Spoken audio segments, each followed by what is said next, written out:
Welcome to episode 16 of America in Crisis, Breaking the Cycle of Addiction. Set your DVRs to record. My name is David Hunt, and I am your host. With me today, our project manager and Massachusetts College of Pharmacy and Health Science, MCPHS, Professor Francis Melaragni, and Central Middlesex Police Partnership Jail Division Program Clinician, Mackenzie Dezieck. I met our guests at the September meeting of Middlesex District Attorney Marion Ryan Opioids Task Force. Our guests have found a way that residents can safely dispose of unwanted or no longer needed medications safely in their own homes before it gets into the wrong hands. So stay tuned at the end of our show for a special announcement.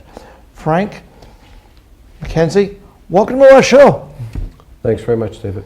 Thank you. Frank, what can you tell me about your background?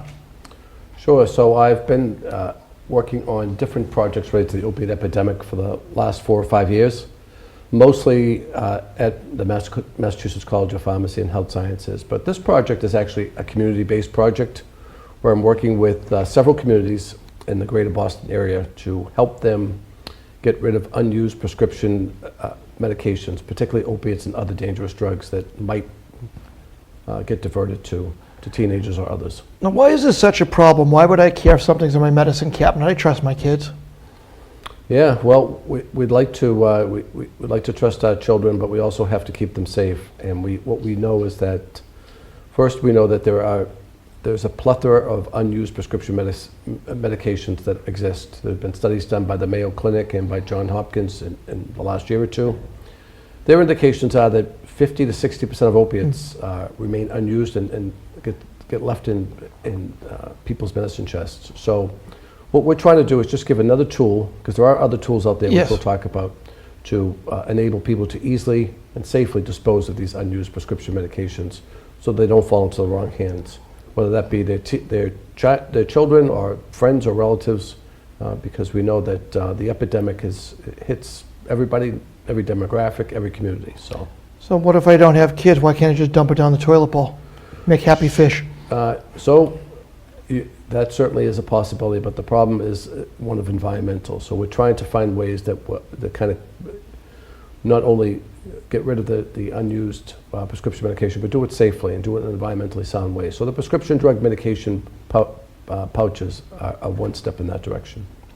So if I don't want to dump it down the toilet, what's wrong with throwing it in the trash? No one's going to go through there, really.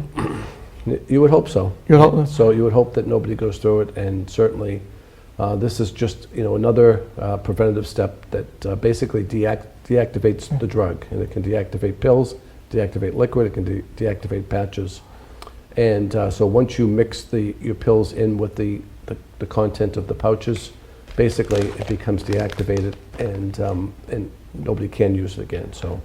So I see here, basically you put your pills or unused liquids in the bottles. Looks like I'm putting warm water in. Am I correct? Hot warm water? Yeah, so it's really a simple process, David. I'll call it the 1, 2, 3 process. Okay, please explain that to us. Sure. So step 1 is take your unused prescription medications and bring them to the counter. Open up this pouch, which David's going to describe where it's going to be available throughout Woburn. Pour the unused prescription medication here. Add warm water. Let it sit for about 30 seconds, shake it up, and then you can dispose of it in the trash. And that the drug is deactivated. The pouch itself is biodegradable, so it's a win-win situation. So the biggest fear is even if I put my pills in the trash and there's no kids around, no one gets into it, that drug is going to get into the groundwater somehow and leach in and damage the environment. That's certainly a possibility. Especially in bigger bulks. And also, this is kind of a prompt that says, don't just let things hang around, because there is an inertia. We have the drug take-back boxes at most police stations now. They're highly effective. There's hundreds of thousands of tons of unused prescriptions that get put in those boxes. But even with that initiative, and even with the drug take-back days that happened this past weekend, there's still lots and lots of prescription medications. So here's just another reminder. If you have unused prescription medications, particularly opiates and other dangerous drugs that you're not going to use, get rid of them. Especially, I know sometimes the inconvenience for somebody that's elderly to get to the police station. Woburn happens to have a drug take-back. We also have a program through the Mayor's Coalition of Substance Abuse run by Rick Jolly.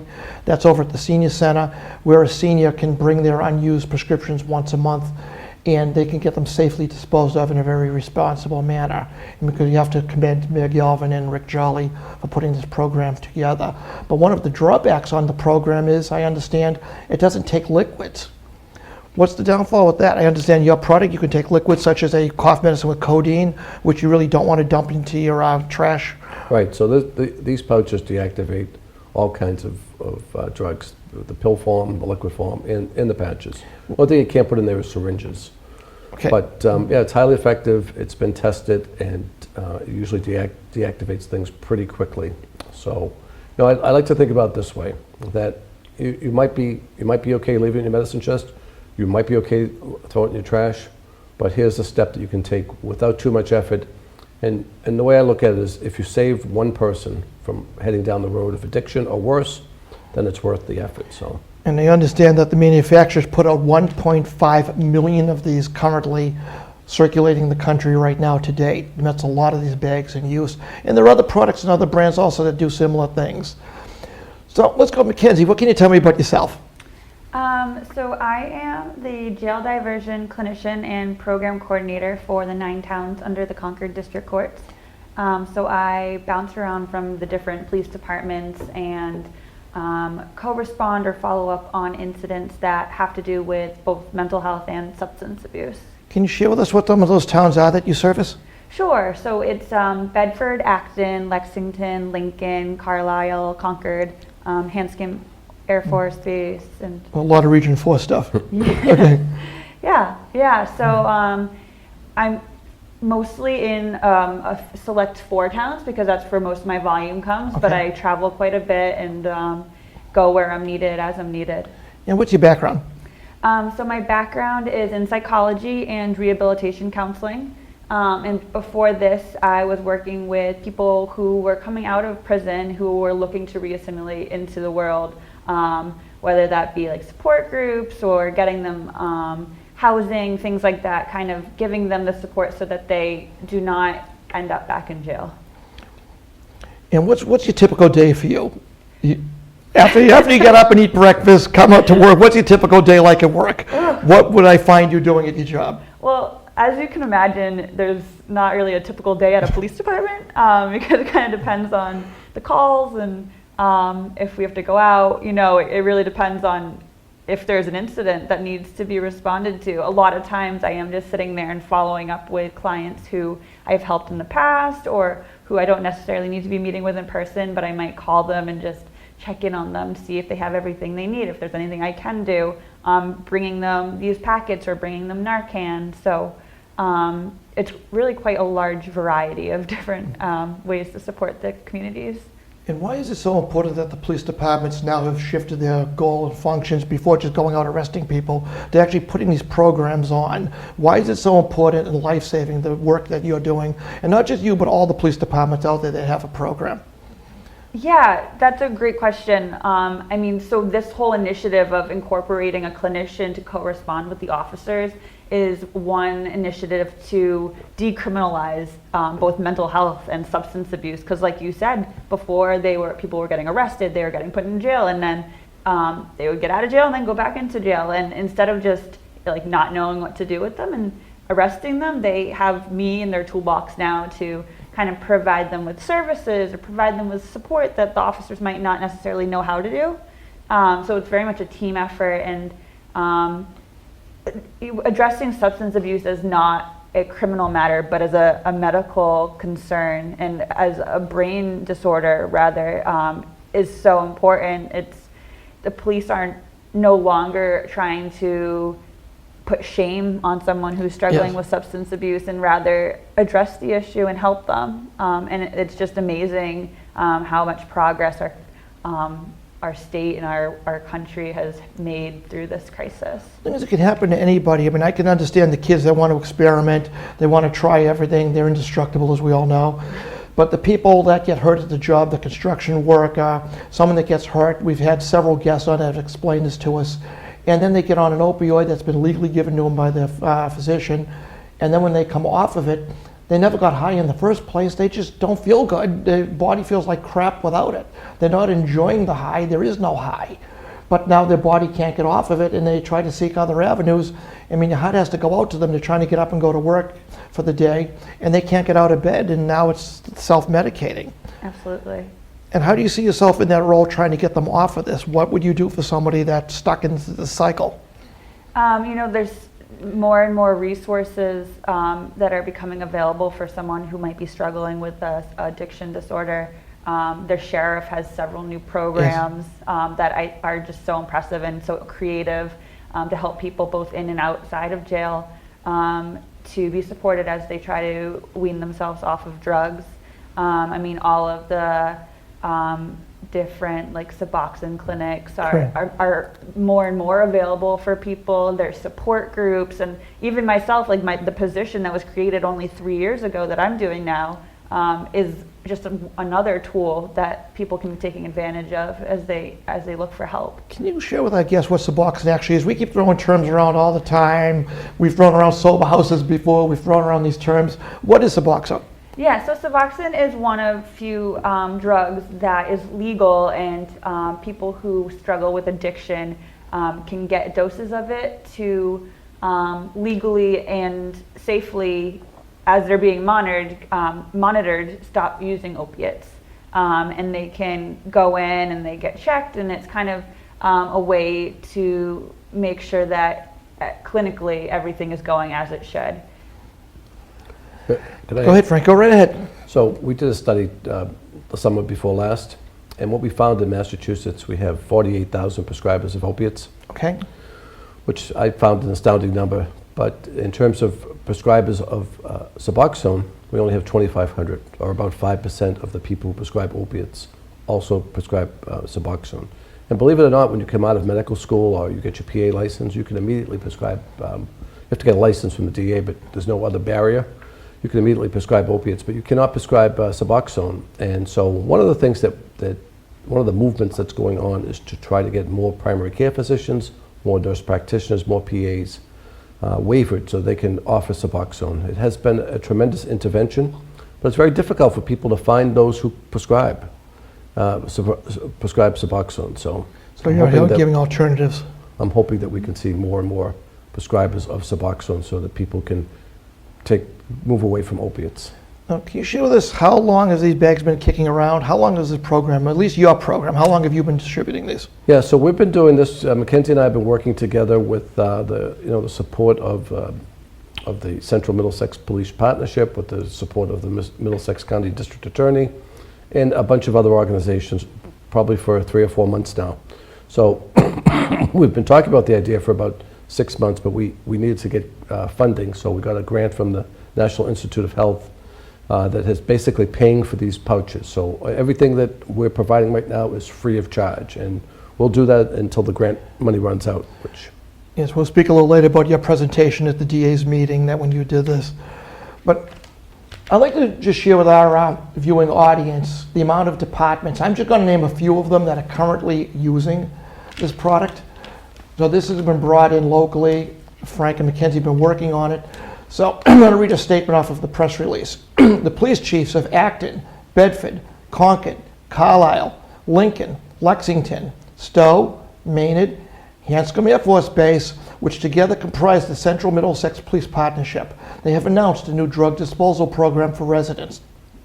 The program provides free, at-home disposal kits available to the public, which can be picked up at the following locations, which include the Concord Council of Aging, the Lincoln Council of Aging, the Concord Human Services Offices, the Bedford Board of Health, the Bedford Council on Aging, the Bedford Police Department, the Acton Police Department, the Concord Police Department, West Concord Pharmacy, Carlisle Police Department, and Active Pharmacy. And please stay tuned to the end of our show for a special important announcement where you can see where in Woburn you can get these bags at no cost. So, Frank, as we mentioned before, I understand that about 50% of the kids abusing meds are getting them from their parents' home cabinets and their members. Can you explain why this is so easy? Well, I mean, if you think back to your teenage years, David, many of us like to experiment. And whether it be in my day, it might have been alcohol lying around the house. My family didn't have opiates in their house, fortunately. But if they had, I might have wanted to try them. So I think it's a natural inclination among teenagers that they like to experiment with things. And so I view unused opiate prescriptions in households like a loaded gun. That if you're going to leave them around your house and they're not protected in some way, you open the door for somebody, it might be your child, it might be somebody else that you really care about, to start down that path. And the unfortunate thing about opiates is that it doesn't take long for brain chemistry to change and for people to go from enjoying it to becoming addicted. And so after a very short period of time, these people who started out maybe on a legitimate prescription for broken collarbone or some other thing, or experimenting with their parents' unused prescription medications, some of them find themselves, their lives change forever. And unfortunately, people who become addicted to opiates, the term that's used now is opioid use disorder. There's no cure for that. That's a lifetime chronic disease. We can treat it. We can treat it through things like Suboxone and methadone and other things, so that people get back to a relatively normal life.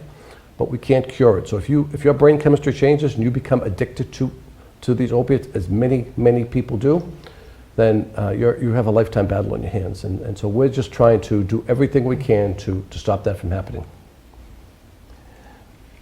Okay, Mackenzie, in your day-to-day jobs, how many people do you see as repeat people? Do they see you once, or is this like a lifelong thing with you when you see them the first time?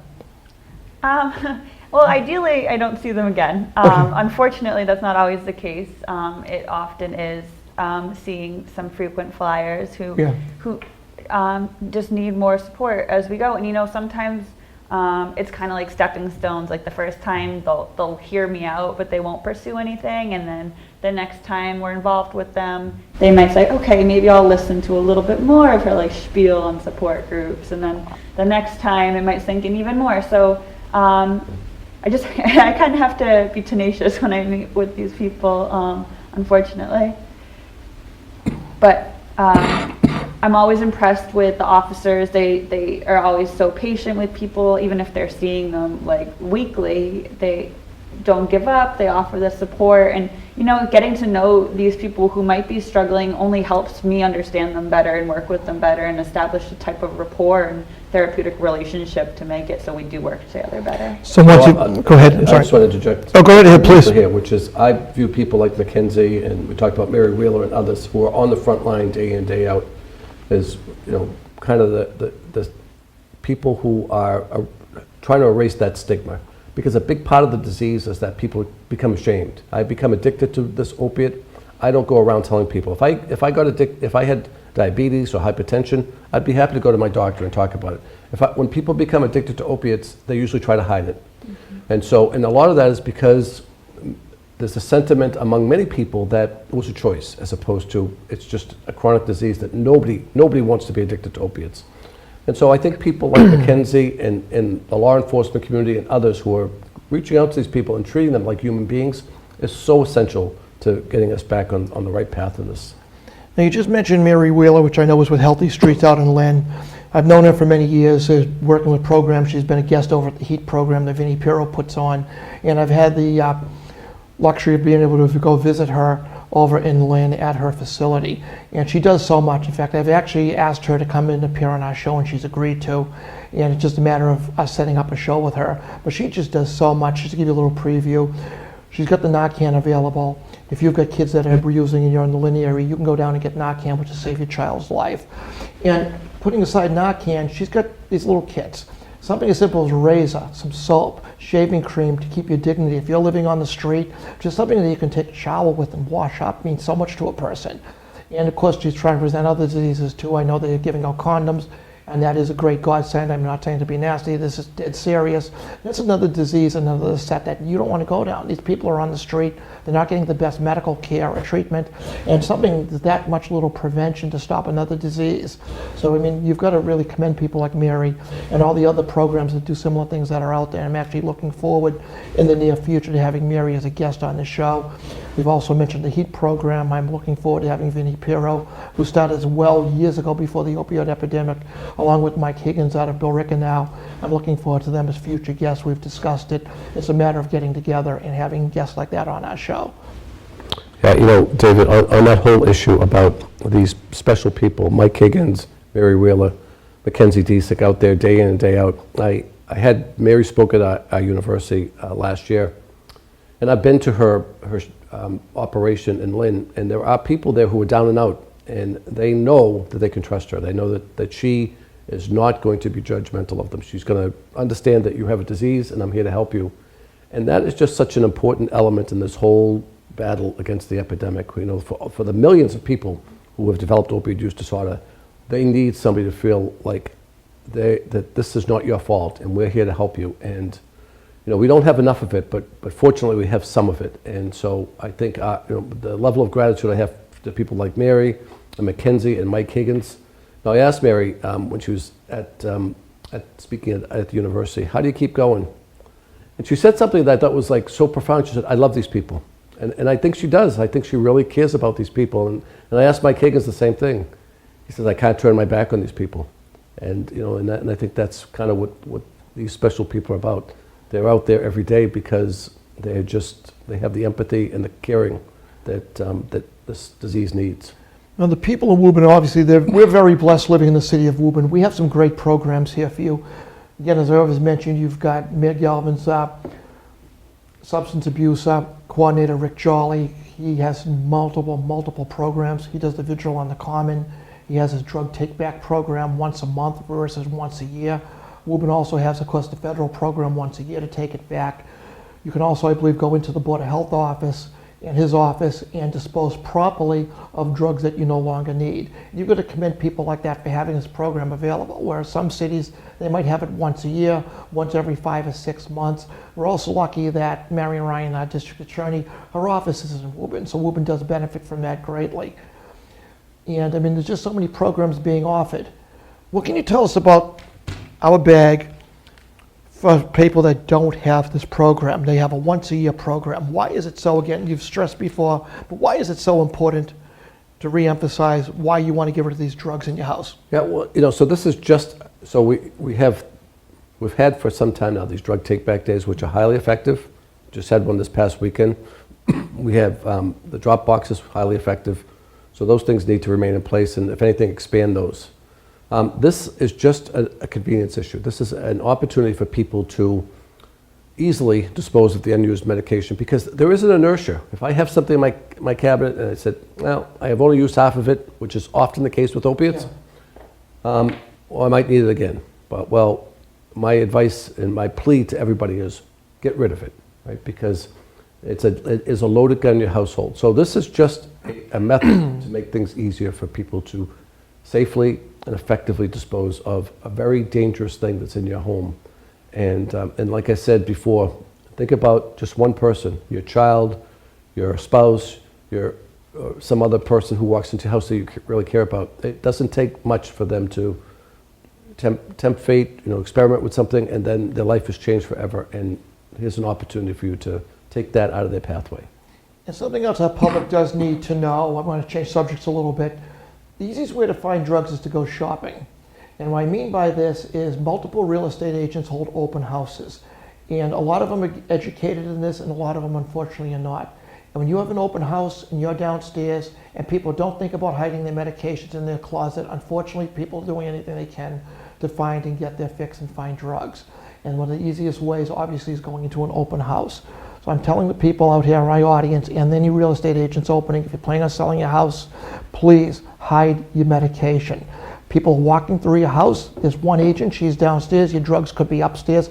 Safely put them somewhere. You would hide your rings, you'd hide your jewelry, you would hide any money around the house that's in plain sight.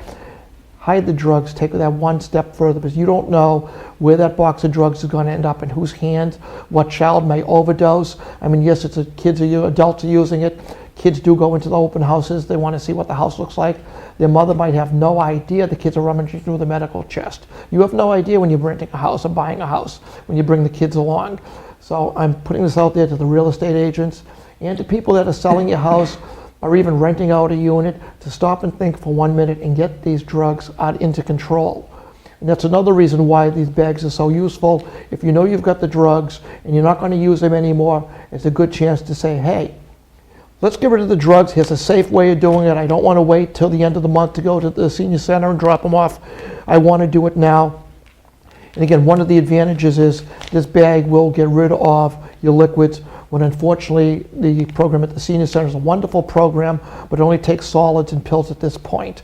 So this is a quick way. We have 200 of these coming. So there's a limited supply. We're not going to have a bunch of them. So we need programs that Rick Jolly has at the senior center. We need the programs, the drug buyback, and of course the police station. You can walk in 24/7 and drop off your unused medications. So what can you comment on this? I'd like to speak a little bit to the healthcare providers and movement and beyond. The United States consumes 80% of the world's opiates, and historically, before 1995, we only gave opiates to people under certain circumstances: cancer treatment, palliative care, end of life. We opened that Pandora's box up in the mid-90s through treating pain as a vital sign. And now we have dentists, we have people giving opiates for acute pain. So I'm pleading with dentists and other primary care physicians and others, please avoid giving opiates to people if there's an alternative, because the risk of addiction is so high, and we just don't know who's going to become addicted after even a short period of time. And I also would plead with parents that if your child's dentist or emergency room physician gives them an opiate, question why they would possibly give them an opiate, because I ask my students all the time, how many of you have been offered an opiate in the last year? And the hands go up all the time. So, you know, we have a chronic problem, and part of the chronic problem is the vast overprescribing that goes on for things that really we can live without opiates for. Can you help us out a little bit? You use the term opiate, which is a term. Can you give some examples of an opiate? If they said, I'm going to give you oxycodone. I've got a medical background, but mom and dad do not know what is oxycodone. Yeah, I wish I had my list in front of me, but, you know, the common ones. Yeah, OxyContin, Vicodin, you know, fentanyl, and, you know, as I said, there's a list of them. Mm-hmm. But you definitely want to question any time your child or you are getting an opiate for something that is not a severe chronic problem like cancer or end-of-life treatment or palliative care, because almost always you're going to be much better off without those opiates. And once the Pandora's box is open, we can't close it. So as we're coming close to the end of our show, I want to ask a couple quick questions. You guys, I met you as guest speakers at Marion Ryan's District Attorney's Task Force. What was that like to be able to present to 50 police chiefs? It was really humbling, and I was so grateful to be able to present at the task force. I am so lucky to be able to work with so many police chiefs consistently, so having the support of the community and the police community is really just spectacular, and I look forward to doing it again. And Frank, what can you say yeah, about it? And, you know, one of the things I love about working on this problem is that the doors are always open. Everybody I talk to, whether it be the DA, a police chief, or anybody else, it's like, if you have an idea, if you want to help, the door's open. And that's kind of what District Attorney Ryan said. She said, that sounds like a good idea, come on and talk about it. We made a presentation at the Newton Wellesley Hospital, and the president of Newton Wellesley Hospital came up afterwards and said, I see a lot of ideas. He says, I don't see many good ones. This is a great idea. And he took a picture of the Datera pouch and he tweeted it out. And now Newton Wellesley Hospital is using these pouches with patients who are getting opiate prescriptions. So it's a big accomplishment. So I think that, you know, it's really, people want to help, and people, and unlike with some other problems, I don't think people are in silos. People aren't trying to protect their turf. People are saying, if you have an idea, please, let's go for it. Okay, so the moment we've been waiting for. Viewers, I've been doing this now for 17 episodes. I've listened to some fantastic guests. I see a need for this program, especially where the elderly residents simply may not be able to make it to the police station or sometimes to the senior center to drop off their drugs. With this product, and obviously deal with liquids, I wanted to bring this product to the city. I've been talking with Mayor Galvin, who's talked to our police chief, and they thought that the best way to release this to the city is through the Woburn Medical Reserve Corps, and we will be giving out 200 of these bags. That's 200 drug disposal bags at no cost. They're going to be given away at Woburn's Festival on the Common on November 30th, 2019. And we can look, we're going to show it up on the screen. Steve Morris from the Medical Reserve Corps, our chairman, his nice big white truck there. Just knock on the door, he'll be parked in front of the church. And to the first 200 people, we will be giving these out at absolutely no cost. I think it would be highly irresponsible of me as a person to be up here talking about a crisis and not to take advantage of any solution that can bring a product like this to the city of Woburn and help our residents. It's coming at no cost. I mean, I really need to thank Mayor Scott Galvin for working with me to find the best venue to get this to the residents. Again, he talked to our police chief and thought this would be the best venue. Is over at the festival. So come on down, enjoy the festival, get a free bag, even if you don't think you're gonna need it right away. When you do take that drug home, you have a bag with you can safely dispose of it. So thanks to our city leaders for believing in me in this project. Thank you to Frank and Mackenzie for bringing it in. And before we close, 5 final words. I'd like to call it David's final thought, but I think they got that trademarked on another channel. Mackenzie, what would you like to say? I would just like to thank you for having me on the show and also open up the doors for any viewer who would like to reach out to me and ask questions about this or about Narcan training or anything about what I do. I'm happy to have a conversation. I'm happy to meet. So my contact information It's going to be at the bottom of the screen for you. Will be at the bottom of the screen for you. And Frank.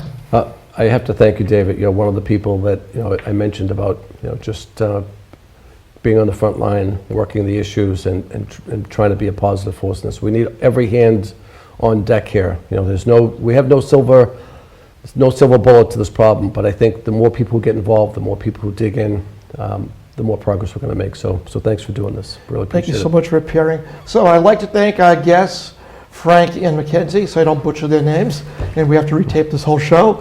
As always, thank you for watching. Please share this program with your social media friends. If you know someone who is suffering from a substance abuse disorder, you can contact the Mass Substance Abuse Helpline. Again, that number, as always, is 800-327-5050. The show can be seen on a rotating basis on Woburn Public Media stations and on demand at their website and on YouTube. As always, thank you for watching, and thank you for the amazing staff at Woburn Public Media for making this show possible. I'd like to have you enjoy, it's the only way you're going to wait for the credits, is to enjoy the ending of Rise Above the Noise, which is from Fireheart. So enjoy the music through our credits. Thank our last guest that had been on from Fireheart that came up with the song. If you go on the website, please check out some of our older episodes of the show. And always thank you for watching. And with that, my name is David Hunt. Thank you. Looking forward to our next show. For those you judge might never die. Above the noise, you hear us cry. There are people who care. Listen to the sound in the air. Rise above the noise in the air. The sound